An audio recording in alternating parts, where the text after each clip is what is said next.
Hey everyone, I hope you've had a blessed week. Welcome to my video series, which is dedicated to inspiring you through biblical and universal principles. Today's topic is fasting. Actually, it's Fasting 101.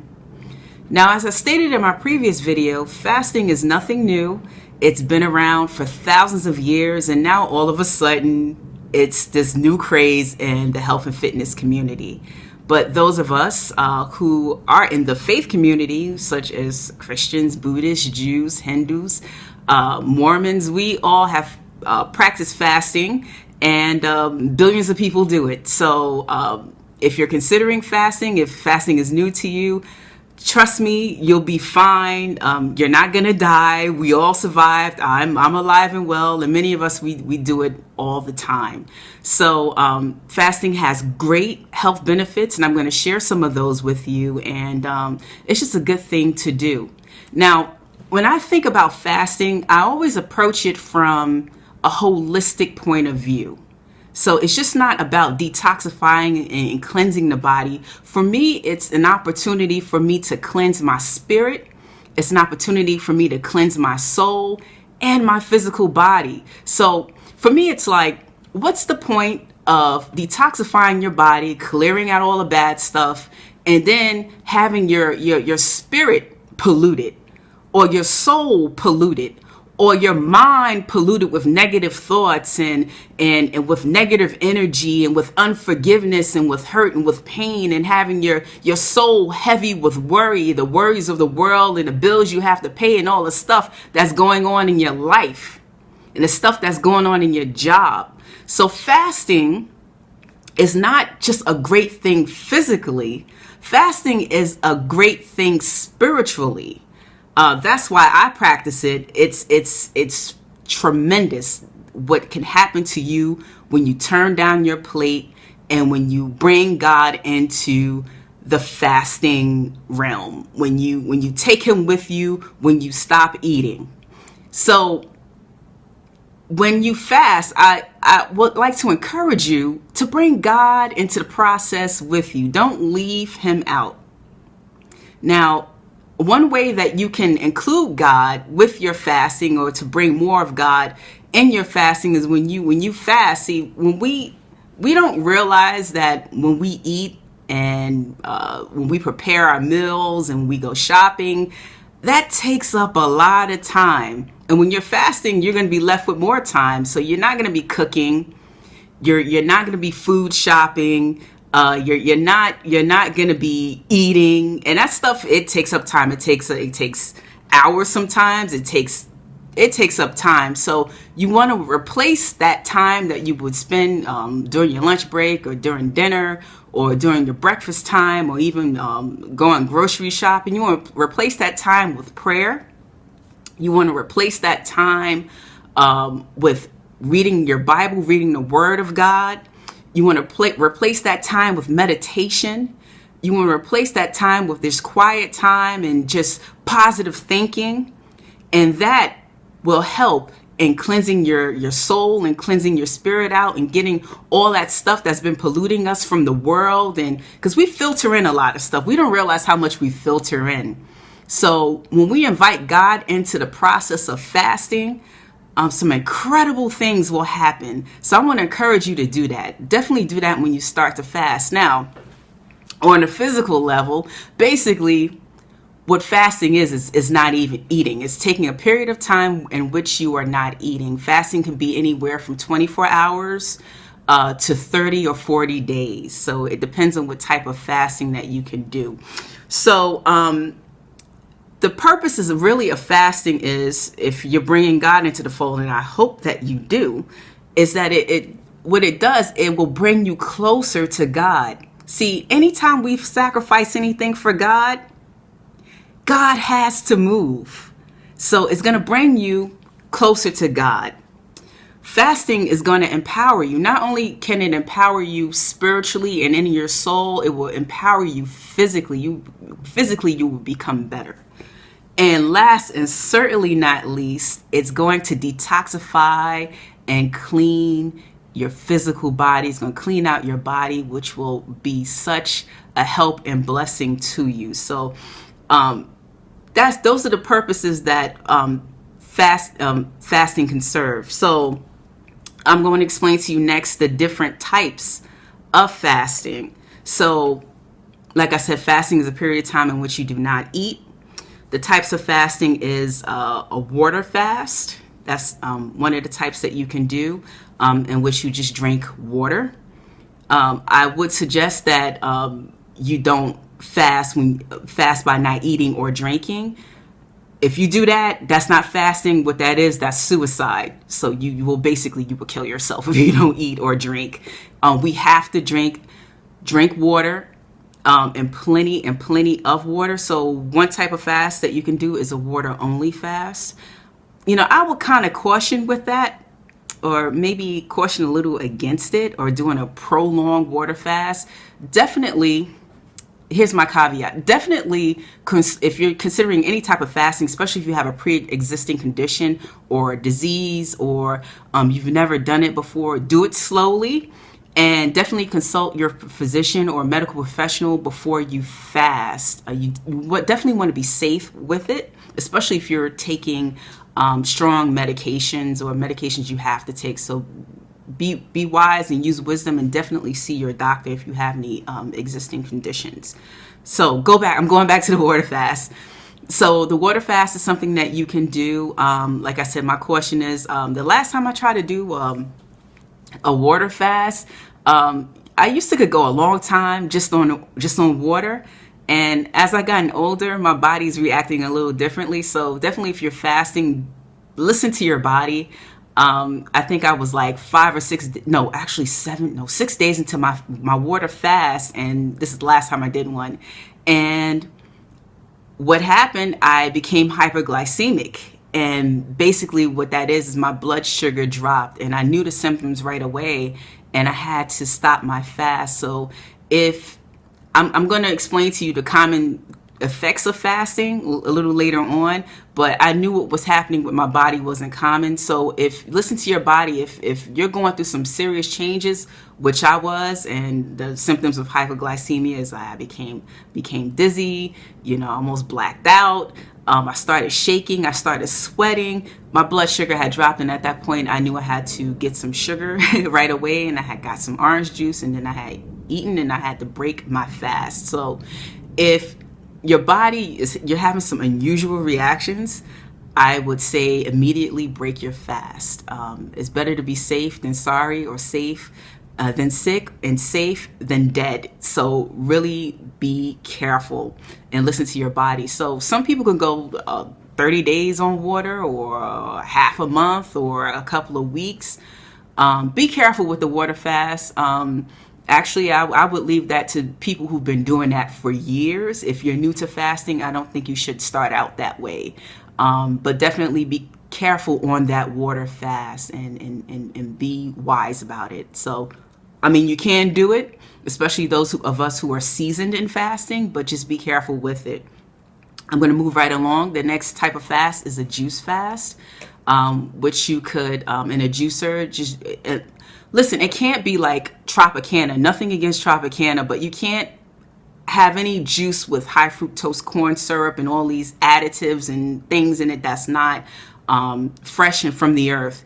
When you go on a juice fast, it's ideal and it's best to juice from whole fruits and vegetables. You can blend it up really good, or you can, if you don't have a juicer, or you can use a juicer. But definitely, if you're going to do a juice fast, drink fresh juice. And then there's juices you can go, there's juice shops you can go to, or they now in certain supermarkets and places, they sell they package fresh juices now. So you definitely want to read the label and make sure that there's no garbage in it or additives or things in it that's unnatural. So there's a juice fast, fruits and vegetables only. And then there's the Daniel fast. That's something that Christians observe and do. We usually do the Daniel, many of us, during the Lent season. And basically it's just whole fresh fruits and vegetables. None of it is juice. It's just whole fresh fruits and vegetables. nuts, pure oils, and there's no carbs, there's no junk food. It's just there's soups and things that you can take, and of course fresh juice.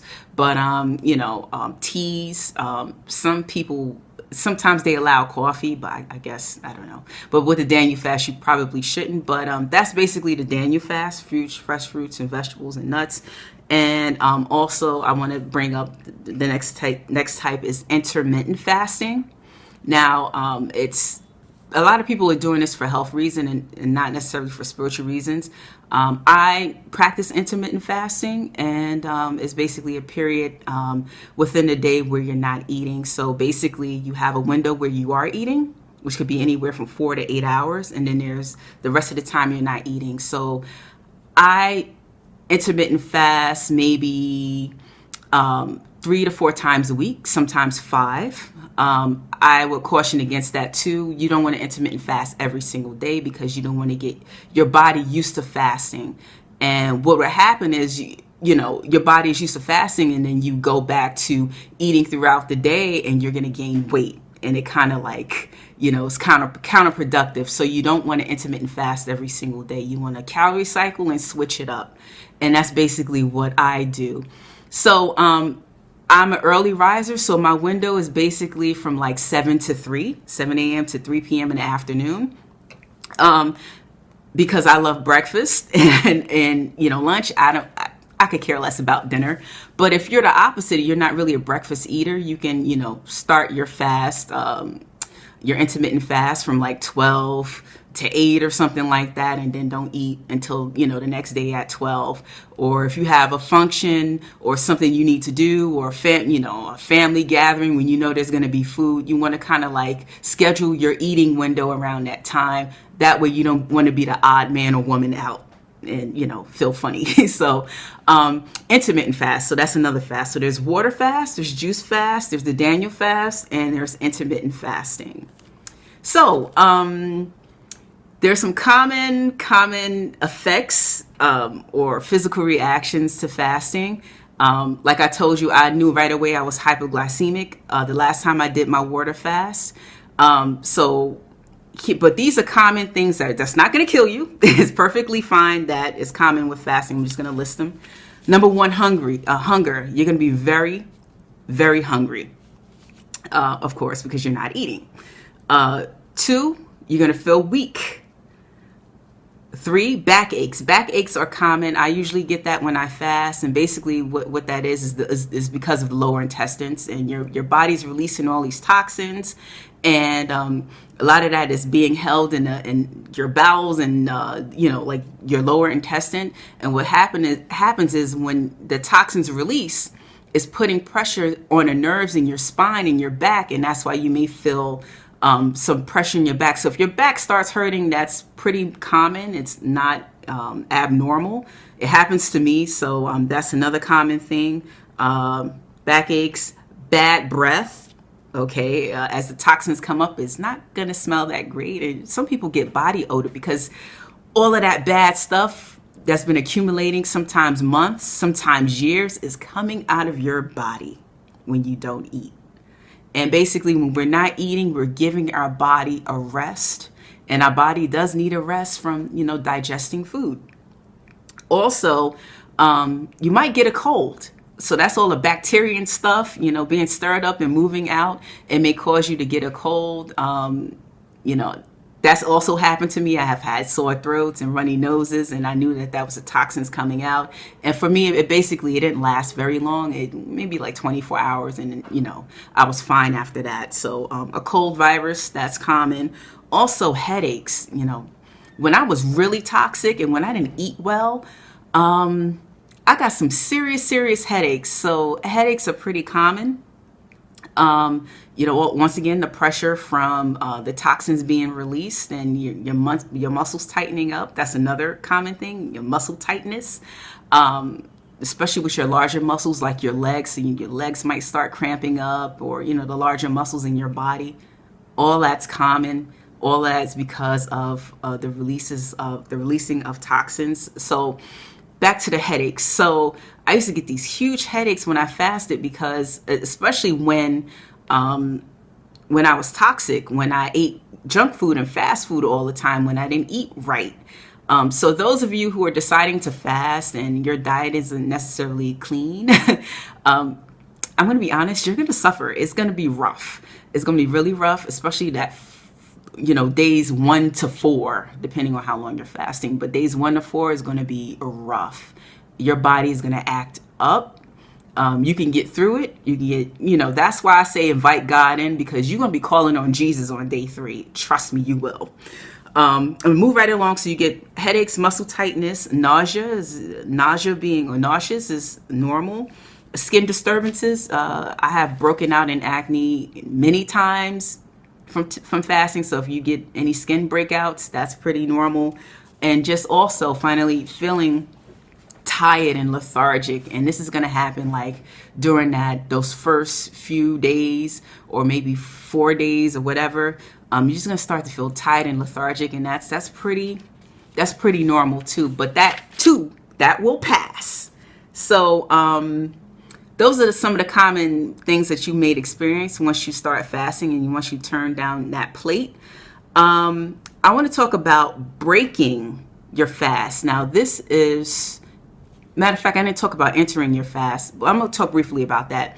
So, entering the fast. So, if you're new to fasting, now, black people are funny. See, I grew up in a black church, and we did some funny things. We, like when it was time to fast, when we did a corporate church fast, it's like many of us, we would just be able to go from, eating all of this stuff, the fried chicken, the collard greens, the cabbage, the sweet potatoes, and then do not eat anything. Same thing when we broke a fast.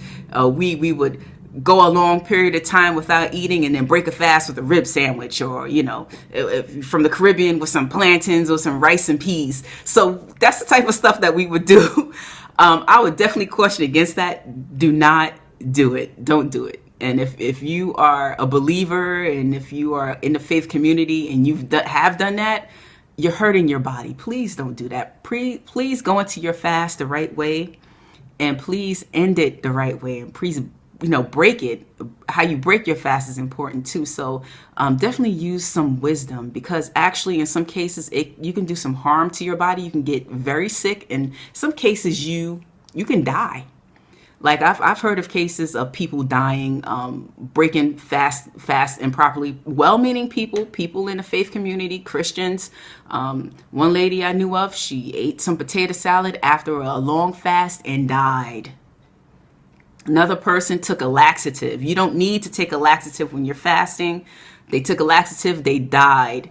When you're fasting, everything in you, your digestive tract is going to shrink. Your stomach is going to shrink. So you eat certain things that'll blow you up, like a carb or bread. I'll talk about that later.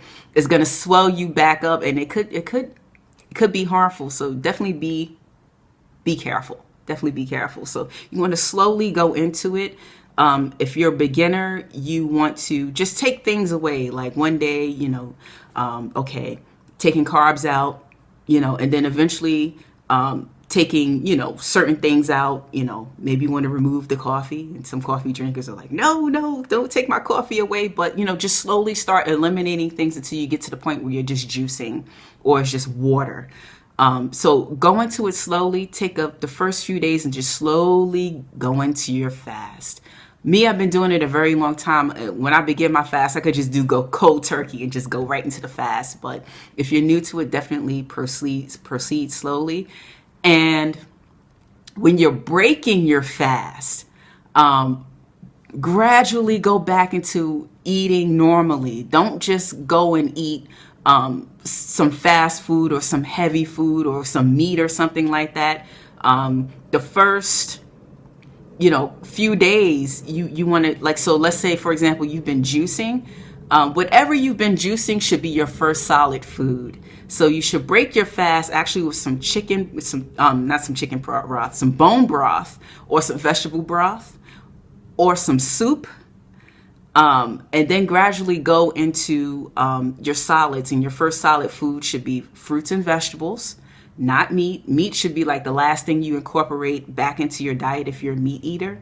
And carbs should be the very last thing that you add back in, like your breads, your pasta. Don't eat that stuff right away. You want to gradually go back into your normal eating. That way you don't harm your body, and that way you reap the full benefit, of what you just done for your body. So be careful with breaking your fast and entering into a fast. And finally, I want to talk about the benefits of fasting. Fasting will heal your body. It heals your body.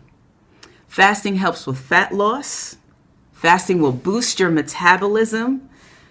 Fasting encourages insulin sensitivity. So basically it's good. It lowers your blood sugar, and it also lowers your blood pressure. Fasting improves your cardiovascular health. Fasting slows down the age process, and it may help you to live longer. Fasting decreases inflammation in the body. A lot of us suffer with inflammation. Fasting will protect your brain, and fasting may help prevent, some studies say that it may help prevent cancer, and that I definitely believe. Because basically many of us, we have rogue cells in our body, and basically what cancer is division of those rogue and dysfunctional cells, and those cells, they spread and they attack us. So when we fast, what happens, what we're doing with the cells in our body, we are recycling them and they're becoming healthy again. So basically we want to eliminate and get rid of all those bad cells and rejuvenate ourselves. So basically when you fast, you're rejuvenating your body. You're healing your body from the inside out. So basically I also want to share about, my experiences on long fasts. Basically, those symptoms I described earlier of what happens to you when you do fast, like the tiredness and the headaches, that goes away, and eventually even the hunger. Like by day 8 or 9, I'm not hungry anymore. I'm good. I'm like, I could keep going. The headaches go away, and actually I get this surge of energy.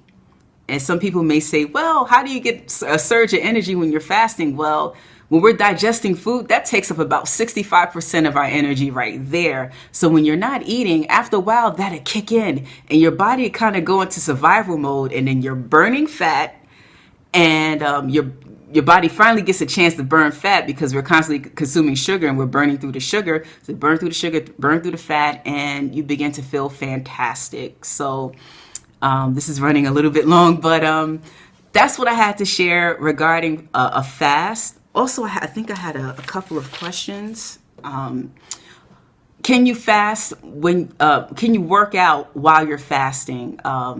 Yes, you can. I do actually. Even on a long fast. But I think you should be a little experienced once you do, once you decide to work out while you're fasting. Definitely be cautious with it. I'm not going to go do CrossFit or Soul Cycle or go run, 10K.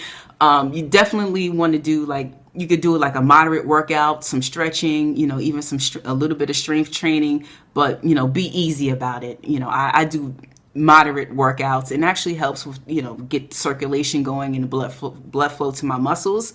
So you can work out while you're fasting, but if you're new to it, be careful. Maybe you might not want to, go for a run or jump in the gym, but you can definitely work out while you're fasting. I think I had another question, but I can't find it. So basically, that's all I have to share about fasting 101. If you have any questions or comments, drop them in. Let me know what you think, and God bless. Be healthy and be well, and I will see you the next time. Take care.